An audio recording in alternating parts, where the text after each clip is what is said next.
Bonjour, bonjour. Mbote mbote na biso nyonso basi ya Congo. Mbote na mama na Maniema, mbote na mama na Mwanda, mbote na mama na Kasumbalesa, na Gemena, mbote na mama na Limete, mbote na bamama nyonso ya diaspora. Chaîne na biso basi ya Congo. Awa ezali espace oyo toyaka ko discuter pona ko tombola ba valeurs importantes pe ko kitisa makambo nyonso oyo ezanga tina makambo nyonso oyo esalaka ke tobima bamama ya salite, bamama ya buzoba, bamama ya qualité inférieure. Chaîne oyo ezali pona ko élever ba compétence oyo ezali caché, ezali pona ko tombola ba talent ya ba artiste na biso, ezali pona kolobela ba mama o ba précéda biso na Congo, mayele o batikela biso po ete ezala continuité dans l'avenir. Na tour na biso pe kopesa relais na ba o bakoya sima na biso na makambo oyo ezali ya malonga. Ba mama, pozo bakiti tovanda to solola. Awa tolobelaka makambo ya sikate. Na chaîne o tolobelaka makambo oyo tokuti na mokili. Ndenge na français balobaka, on ne réinvente pas la roue. Tozo salela oyo eza déjà. Lelo nalingi nalobela sujet oyo elobama kape kolobama katango nyonso. Nalingi nalobela sur le choix ya ba camarades na biso. Oui. Ba maman congolaise, basi ya Congo. Biso toza tolinga batu. Tokoli ndengwana eza ndenga ba tradition na biso, eza ndenge société na biso esalama. En tout cas, la société mosusu pe zalaka boye mais ba émerger vers autre chose. Mais biso jusqu'à ces jours, la société na biso ezana nous très très très ouverte. La porte na biso to fongola facilement, to solola ka facilement. Ko solola facilement na batu et la kisite ke batu wana baza baninga na biso. To lobela choix ya baninga. Oui. Lelo avec ba téléphone na biso ou même avec nos carnets, tozaka na ba contact ebele na ba téléphone na biso. Tango kotala tango mususu tu as 100 contacts. Mais tango mususu na 100 contacts wana, tu n'as que 2 ou 3 amis. Oui, tomiko sate ba maman. Biso tolinga ba to ebele tout autour na biso. Mais toyebaka ko sélectionner te ba nani penza o baza ba proche na biso. Une fois, je me posé une question. Je me suis dit, na ba contact nyonso o naza na bango. S'il m'arrive un problème important, en dehors de la famille, vers combien de personnes na koki ko recourir, demander de l'aide, ezala aide affective, aide morale, soutien moral ou soutien financier. Combien de personnes? Et tango okotala bongo, tu vois tout de suite que cercle non où vous avez comment on a contact 120 personnes, tu te retrouves peut-être à 2 ou 3 personnes. Ma maman. C'est vrai tolinga kabatu. Mais baninga tozala na bango ebelete. Baninga penza oyo okoki kolala na kimia po solola kinae. Tozala na bango ebelete. Mais biso ba maman congolaise tolinga komikosa. Kotana toza makasi. Okovandolo bien ngai ba moziki na ngai, baninga na ngai, ba pire na ngai, batu na ngai ya kati. E batu na kati bazaka ebele te so totali bien. Ba maman, toyeba kopona batu baza pembe na biso. Mwana muke asubisa ba relation. Oke na école, oza na ba camarades na classe, oza na ba camarades, tu as des connaissances. Tokoki kobenga bango ba connaissance bato oyebi na quartier, mais baninga ba mama bazaki ebele te. Biso tomikosaka mingi. Tolobi te ke to négliger bato oyo toyebi pembeni bato oyo tosolana bango, c'est pas ça. Mais na bakati ya mitema ya biso faut tosalaka le vrai tri. Oponi oyebi que bato oyo baza bato na ngai. E na bato na yo wana zalaka na bango pe lokola bato na yo. C'est-à-dire que oyo receva na bango zala apte ya kopesa bango pe. Oui. On s'éparpille. On s'éparpille. Tout le monde a ke tozaka na bato ebele. Ah ngai, baninga na ngai, ba proche nanga. Mais ba proche wana quand tu as un problème très souvent ba télémate. Oui. Ba proche wana ba télémate. Na domaine wana, j'ai quand même de l'expérience. Dans la situation na kuta na ngona vie, je peux dire que toloba que tozana baninga ebele. Mais de fois et très souvent tomiko saka. Okoko za na problème omoni pe mutu wana pa bengi yo te. Oui. Mais na kati ya contact na yo azali. Ba maman, tout ça là le vrai tri. Tout tika komiko sa. Tout tondana tout autour na biso na ba camarades au baza be ennemi na biso déguisé. Oui. Utumoko ayaka po a soutirer ba information na yo po a utiliser ngo contre yo.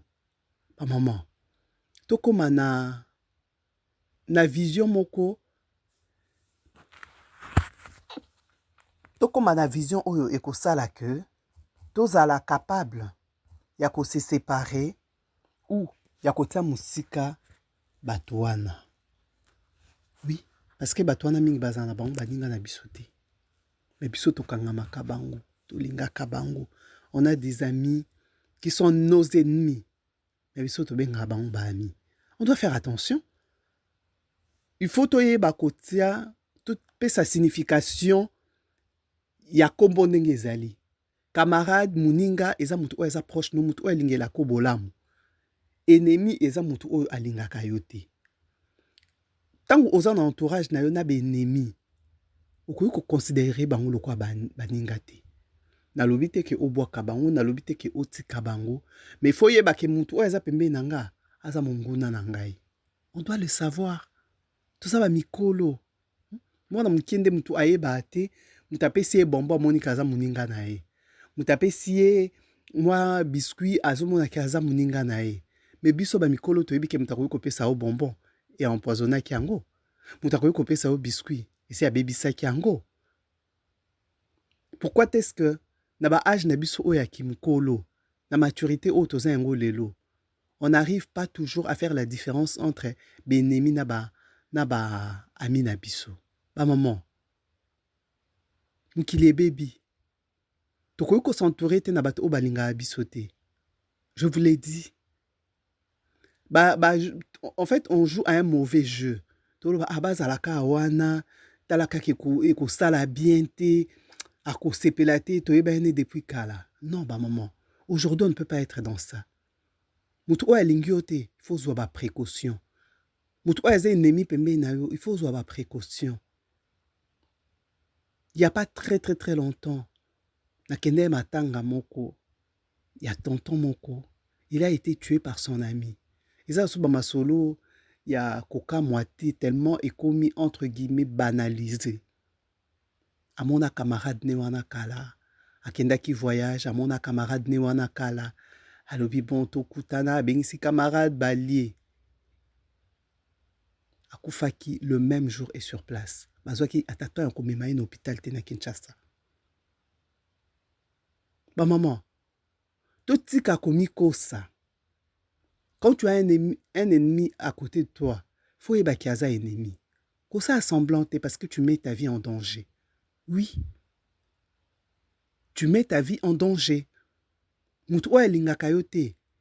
Il faut otambola na ye, nalobi te ke o rejeter. Mais faut yeba ke mutu wana alingaka yo te. Et ne fais pas semblant. Bato o baza tout autour na biso, balingeli biso mabe. Po na nini okokangama na mutu wana? A invité on a fête, ok, au lit, tu es à l'aise avec ça. Mais pourquoi est-ce que vous prenez vos vies à la légère? Bah maman, tout ça est 2025. 2025, ils ont des réseaux sociaux. 2025, ils ont commis la kissa. 2025, eza ba empoisonnement bakoko na biso bamama na biso bayeba ya makambo te ou sinon soki mpo tokoloba te ka empoisonnement lelo na mokili mais ezalaki na étendue moko faible bato très souvent soki baza d'accord te bazali kolobana bazalaki ntango mosusu koswana ntango mosusu bazalaki na bandenge na bango bazali kosala bapalabre na bango mais aujourd'hui ekoma tikotak osimbi balieso eloko et tu passes oleki otiki espace na bato mosusu to prendre conscience nango moto oyo alingi yo te kobwaka ye te me yeba ndenge ya kotambola na ye na baentourage na biso toza na bajaloux tokeba biso tolobaka bongo aza ne jaloux ebongo ekosala nini bamama chrétienne bazali awa oui Caïn et Abel toyebi histoire toyebi jalousie esika nini ekoki komema bino bamama chrétienne boyebi histoire ya Caïn et Abel te wana baza bandeko ils étaient frères bana mama moko tata moko mesukaki wapi mosusu aliaki pawu likolo ya zuwa ya ndeko na ye bamama tokeba soki ozalaka na moto moko aza zuwa pembeni na yo fais attention nazalaki na baninga moko nazalaki na moninga azalaki mpe na moninga na ye mosusu ayebisi yenga babibita mwana mwasi wana soki ayepa na nga tout ce que naza nango asombaka yango nyonso oyo naza yango asombaka akoya amoni telefone na ndako na nga ayeke asombi le même téléphone eyebanaka mpo yani parce que eza batelefone moko un peu sophistiqué mais okomona ye mpe asombi yango okokende na ndako na ye asombi bameme rideau ke ngai okokende akoloba te ntango akozonga epa na ye elle copie tout ce que je fais yebisi nga il faut faire attention kosous-estimer babiloko wana te ça peut être dangereux à la longue et aujourd'hui nazoloba babebana mabe makasi bamoment kosous-estimer jalousie te moto aza pembeni aza c'est une personne jalouse mais fais attention vie na yo eza en danger tuna kaya betela o lisolo esukela bango ndenge nini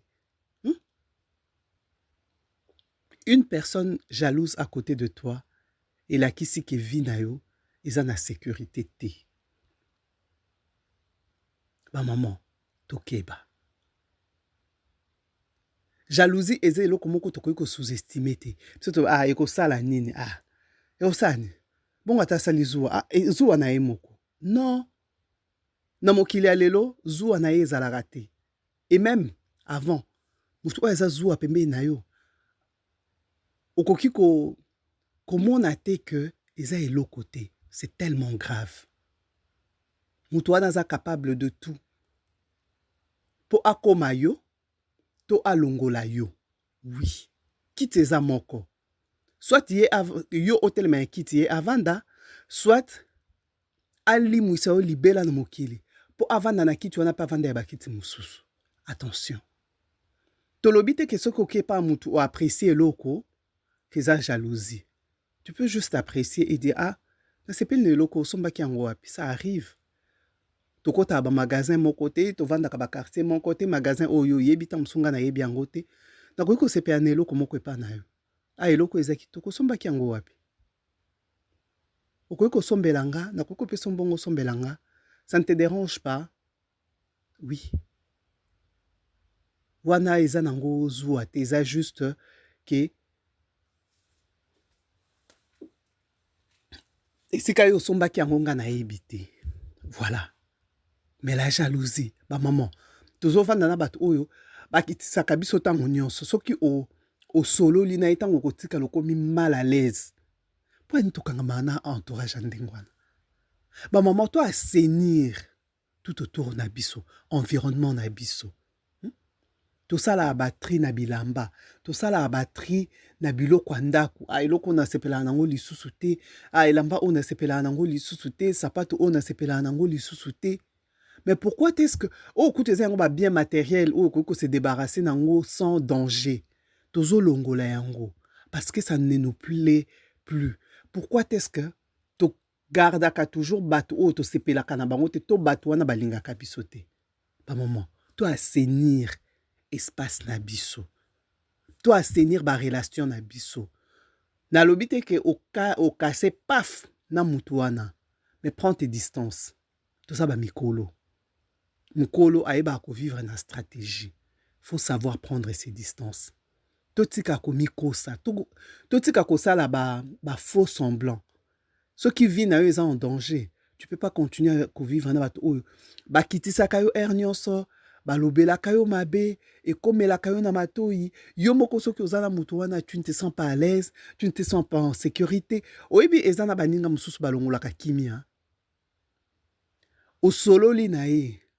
Azaneti a aspirer esengo nyonso oyo ozalaki nango. Et abendi esengo wana il y a 3-4 jours, voire même une semaine. Tu peux pas continuer à vivre avec des gens comme ça. Mutu moko tango bosololi na yo azolakisa yo ke ye niveau oyo eza yo otikala kokoma ngo te. Ata babandeli mokili 100 fois, jamais kokoma na niveau na ye. Mais pourquoi tu continues à vivre avec une telle personne? Pourquoi tu continues à te rapprocher de cette personne? Pourquoi est-ce que vous continuez à supporter mutuana anyo kolaka moral na yo? Tu ne te fais pas un cadeau? Pour nani ko vivre supplice ya ndengwana. Konyo kwa maya ndengwana. Ondimi na yo mutu akitisaka yo lokole loko mususu. Ben non ba maman. Soki muninga wana alingi yo te, tu t'éloignes. Ce masolo wana et silisaka esengo na yo, maman, prends tes précautions, kende musika, mukili, eza munene. Oza obligé, ovanda kana bat oyo, ba bebisaka esengo na yo te. Mukili, il y a plus de 7 milliards. Il y a batuna sa moyi oyo. Pourquoi est-ce que yo okoponaka batwa mabe, ovanda na bango? À l'époque, il y a Adam et Ève. Bazeka deux na mokili. Ils n'avaient pas le choix. Beaucoup exister. Donc il est souki kakawana. Mais aujourd'hui, il y a beaucoup d'individus sur Terre. Pourquoi est-ce que tu te sens obligé à kovanda nabat obakiti sakayo? Pourquoi est-ce que tu te décides nabat obatako mal à l'aise? Oebi ke mutaninga kayote. Asalisi fete ya bengisio. Tu es la première à partir au ke osombi elamba, au ke fete ya mutu o elinga kayote. Pourquoi est-ce que bo mitiaka na place na binote? Eza nini? Oyebi bien. Na lobite ke etang mususu non. Il y a des preuves tangibles aux hommes ke maman wana alinga kayote, moi si wana alinga kayote. A invité oke ko sala nini? Okolia nini na fête? Soso, pondu, akayabu, mbinzo, nini? Malwa, malangwa, tilapia. Ce sont des choses que tu ne peux pas faire chez toi. Atelier nyonso ana atelier matembele, c'est pas suffisant. Olie matembele no na kimia na ndako, c'est pas suffisant. Nanu okende na fête o ya mutu o elinga kayote, parce que mutu o elinga kote soka éviter na fête na e. Et la kisi yaka o assister o vivre en live. Ndenge nga na za ya kotombwama. Yaka ba betelo lisolo te, viens être témoin oculaire. Ya ndenge nga na za célébrer. Mais pourquoi est-ce que tu t'infliges cette punition? Ya kokende ko assister na fête ya mutu o elinga kayote. Pa maman. Ezala nini? Nini kamundele? Kwanga? Makemba? Ti pa maman. Pa maman. Ti. Toi assainir ba amitié na biso. Mutu o elinga kayote tia musika. Yo po sepelaka na mutu te tia musika. Tozo luka kimia. Kimia est commis de plus en plus difficile à trouver. Oui, nous vivons les temps de la fin. Tolingate, c'est ça. Mais, luka kimia na yomoko. Mutalinga kote, pona nini ozo kangama ye. Muta kitisaka yo, muta swanisaka yo, muta loba n'importe quoi sur toi sans s'excuser. Okangamaka ye pona nini? Mutu alingaka yo te, aza ennemi na yo, oza ya matanga, apesi yo mbongo ya cotisation po sala nango nini? Mutu alingaka yo te, ozosalisa fête, amemeli yo cadeau, po sala nango nini? Ba maman, tokola. Tobimisi pe buzoba mingi. Totala batu nini baza pembeni na biso. Quitte à rester avec 3-4 personnes, il y a confiance. C'est suffisant. Hein? Ah oui, oui, oui, c'est suffisant. 4 personnes. Oh. Tout le monde a un mariage na poto. Tout à l'heure, na film, tout et tout. Mariage, bouquet, marié, les 2 témoins. C'est fini. Monsieur le maire a qu'à célébrer mariage. Bourgmestre a qu'à célébrer mariage à partir du moment où ba conjoint, baza, na témoin. C'est suffisant, ça ne fait rien. Hein? Ah oui, oui, oui. Na ba tradition na biso. Moi, je connais un tonton. À ça, la mariage na kin. Je crois qu'ils étaient 5 ou 6. Et dérangé a été. Libala et bango continue à timo se akufa. Bamsu ba yo kango sima. Libala et salama été. Et salamaki. Matanga. Soto le bakay bongo sokozu matanga. Matanga. Ce bat bazate la kaka parce que tu ne pleures pas parce qu'il y a du monde autour de toi, mais tu pleures la personne qui est partie. Donc pour oler la moutou tu n'as pas besoin d'être entouré. Oui. Tu n'as pas besoin d'être entouré. Imagine-toi, Lelo, au voyager au Kenya mboka loko là-bas, Japon, au Kenya mboka loko là-bas, Norvège. Non, c'était Bamboka pour dire qu'il n'y a pas trop d'Africains. Pesio sango, que papa, maman, de kono moko akufi. Okolela te parce qu'il n'y a personne. Mais si okolela non bien, okolela. Atabat ba yokolela soto okolela parce que tu pleures les souvenirs partagés avec cette personne-là. Bon ba maman, nini yango. Nini yango. Bisoto lingaka. Eh matanga na biso bat bazaiki ebele. Omona lokwa matanga Marie Misamu. Lokwa matanga papa Alain Moloto. Tout ça, c'est bien. Mais pour la famille, ce n'est pas ce qui est prioritaire. C'est l'absence. Donc, toko s'entourer en disant que ce qui n'a pas été kambatouana bakoya. Toko s'est détrompé. Oui.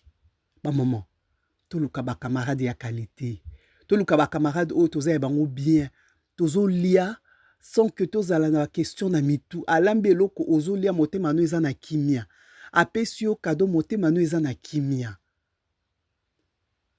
Tout ça la attention. Toko se protéger. Tout à la nani aza pembeni. Muninga ngo aza ndenge nini. Ce qui est apesa o ba sinyo ebele que aza mutu na yote. Faut faire attention. Waze kwa loba. Ce qui mutakenda ki azongi. C'est ka bosa na ki eloko. Tout ça la pas attention bato bakenda bazonga. Oui. Ba bosa na ki eloko. Oh ce que faut ba ya ko achever musala na bango o babandaki. Mettons-nous à l'abri. Tout le camarade au bazo pesa biso kimia. To lobite que tozo ba camarade au tozo na bango en bon terme à 100% ou à 90% ezala na ngoti. Mais en tout cas sur des grandes valeurs, on va se retrouver tozo na kimia, toko seka, toko lia, toko se sentir en sécurité, toko monate que tozo en danger. Ba c'est à Congo. Bon like, bon partager, bon s'abonner p. Ici on parle de vraies choses. Awa tolobela kamakambo oyo ezotonga biso. Hein? Oze camarade ayina yo, tu le sais très bien. Mais oze courage ya okende pa nae parce qu'il a invité yo, ozo liape obino biloko wana yepe azwaki. Qu'est-ce que tu en sais? Mutu elingaka yo te. Beaucoup tene na matanga quelque part. Mais kokenanda kuna ete ezaka nini? ezalaka nini? Ba amitié ya lokuta tobomba yango mpona nini? Bilamba kala tobwakaka. Basani oyo ebeba tobwakaka. Nalobi te ke tobwaka bato, me nalobi totia bango musika. Pona kimia na biso, pona santé na biso, pona santé mentale, pona sécurité na biso. Ba maman, totika busoba, tokoli, toza soba na mikete. Tu as 20 ans, vous êtes déjà mokolo. Tu as 25 ans, tu as 30 ans, 40 ans plus. Vous êtes déjà mokolo. Pona nini okondima o supporter compagnie à bato o balingaka yo te. Pourquoi tu t'infliges cette souffrance-là? Pas maman. Ezaki réflexion, il y a journal elo, sujet na biso ezalaki sur bato o baza ko entourer biso, ba amitié lokuta. Ba maman, to bongisa, to salatri, to pona. O eza yo te, tsayi musika kozala bien ta mususu pona mutu mususu. Mais pona yo, luka ba oyo bokotambola nzela moko, ba o bakopesa yo kimia. À bientôt. Ezalaki abino, Tantine Bita na chaîne na biso, Basi ya Congo.